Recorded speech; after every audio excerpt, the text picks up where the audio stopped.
संत नरसिंह मेहता की कथा। नरसिंह मेहता महान कृष्ण भक्त थे। कहा जाता है कि भगवान श्री कृष्ण ने उनको 52 बार 52 बार साक्षात दर्शन दिए थे। नरसिंह मेहता का जन्म जूनागढ़ गुजरात में हुआ था। इनका संपूर्ण जीवन भजन कीर्तन और कृष्ण की भक्ति में बीता। इन्होंने भगवान कृष्ण की भक्ति में अपना सब कुछ दान कर दिया था। मान्यता है कि महान भक्त नरसिंह मेहता की भक्ति के कारण श्री कृष्ण ने नानी बाई का मायरा भी भरा था। इस लेख में हम ऐसे महान कृष्ण भक्त की भक्ति की दिलचस्प कथाएं जानेंगे। श्री नरसिंह मेहता का जन्म लगभग 1970 में जूनागढ़ में एक प्रतिष्ठित नागर ब्राह्मण परिवार में हुआ था। उनके पिता का नाम था कृष्ण दामोदर दास तथा माता का नाम था लक्ष्मी गौरी। उनके एक और बड़े भाई थे जिनका नाम था बंशीधर। अभी बंशीधर की उम्र 22 वर्ष की और नरसिंह राम की उम्र 5 वर्ष के लगभग थी। उनके माता पिता का देहांत हो गया और उसके बाद नरसिंह मेहता का लालन पालन बड़े भाई तथा दादी ने किया। दादी का नाम था जय कुंवरी। नरसिंह मेहता बचपन से गूंगे थे। प्रायः 8 वर्ष की उम्र तक उनका कंठ खुला नहीं था। इस कारण लोग उन्हें गूंगा कहकर पुकारने लगे। इस बात से उनकी दादी जय कुंवरी को बड़ा क्लेश होता था। वह बराबर इस चिंता में रहती थी कि मेरे पौत्र की जबान कैसे खुले, परंतु मुख को वाचाल कौन बनावे, पंगु को गिरिवर लागने की शक्ति कौन दे। जय कुंवरी को पूरा विश्वास था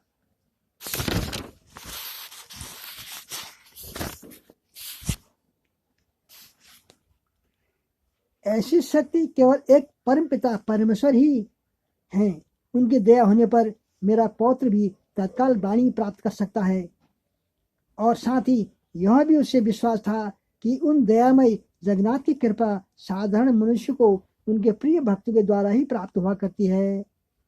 अतएव स्वभावतः उसमें साधु महात्माओं के प्रति श्रद्धा और आदर का भाव था। जब और जहाँ उसे कोई साधु महात्मा मिलते वह उनके दर्शन करती और यथाशक्ति श्रद्धापूर्वक सेवा भी करती। कहते हैं श्रद्धा होने पर एक न एक दिन फलती है। आखिर जय कुंवरी की श्रद्धा भी पूरी होने का अवसर आया। फाल्गुन शुक्ल पंचमी का दिन था। ऋतुराज का सुखद साम्राज्य जगत में छा रहा था। मंद मंद बसंत वायु सारे जगत के प्राणियों में नव जीवन का संचार कर रहा था।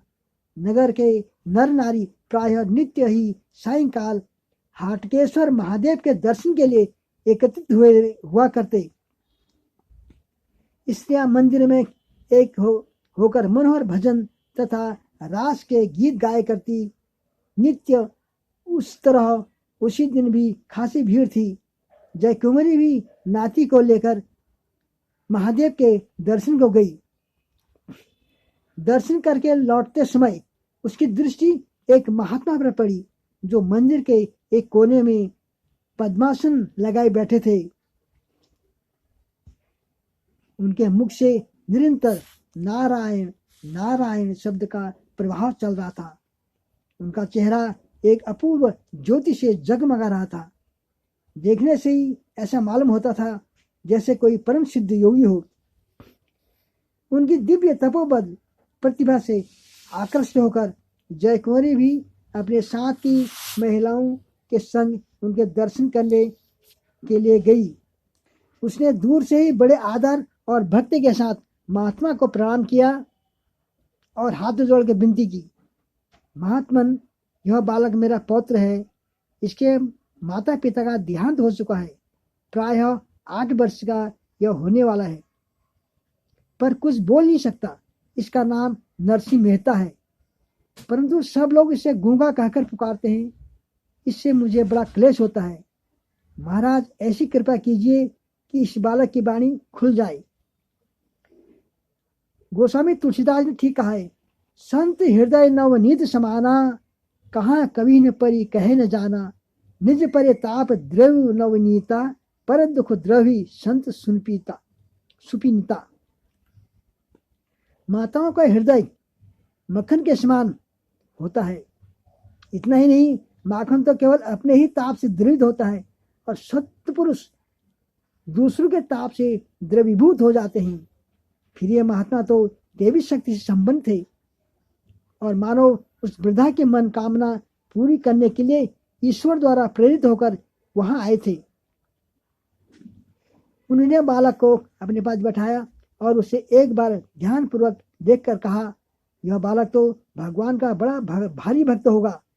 इतना कहकर उन्होंने अपने कमंडलू से जल लेकर मार्जन किया और बालक के कान में फूंक देकर कहा, बच्चा कहो राधे कृष्ण राधे कृष्ण। बस महात्मा की कृपा से जन्म गूंगा बालक राधे कृष्ण कहने लगा। उपस्थित सभी मनुष्य आश्चर्यचकित हो गए और महात्मा जी की जय जयकार पुकारने लगे। गूंगा पौत्र के मुख से भगवान का नामोच्चार सुनकर वृद्धा जय कुंवरी कितनी प्रसन्नता हुई होगी, इससे कौन बता सकता है। उसने महात्मा जी को बार बार प्रणाम किया और हाथ जोड़कर बड़ी दीनता के साथ प्रार्थना की, महाराज आपकी कृपा से मेरा पौत्र अब बोलने लगा है। मेरा बड़ा पौत्र राज में थानेदार के पद पर है। आप मेरे घर पर पधारने की कृपा करें और मुझे भी यथाशक्ति सेवा करने का सुअवसर प्रदान करें। आपके चरण रज से मेरा घर पवित्र हो जाएगा। परंतु सच्चे महात्मा सेवा या पुरस्कार के भूखे नहीं होते हैं। वे तो बस सदा स्वभाव से ही लोक कल्याण की चेष्टा करते रहते हैं। महात्मा जी ने प्रसन्नतापूर्वक उत्तर दिया, माता मुझे कोई योग बल या तपोबल प्राप्त नहीं है। इस संसार में जो कुछ होता है सब केवल प्रभु की कृपा से होता है। उन महामहिम परमात्मा की माया अघटन कहलाती है। अतः मेरा उपकार भूलकर उन परमात्मा के प्रति कृतज्ञता प्रकट करो और उनका नाम स्मरण करो, भजन पूजन करो। मैं इस तरह अकारण अथवा प्रतिष्ठा के लिए किसी गृहस्थ के घर पर नहीं जाता। तुम घर पर जाकर प्रभु का भजन करो, तुम्हारा कल्याण होगा। मैं तो अब गिरना पर जाता हूँ और तुम्हारी इच्छा अनुसार यह कह जाता हूँ कि थोड़े ही दिनों में यह कुलवती स्वरूपा कन्या से इसका विवाह भी हो जाएगा। जय कुंवरी को महात्मा जी के सामने विशेष आग्रह करने का साहस न हुआ। पौत्र के साथ प्रसन्न वदन अपने घर चली आई और उसने बड़े पौत्र बंशीधर से महात्मा जी का चमत्कार कह सुनाया।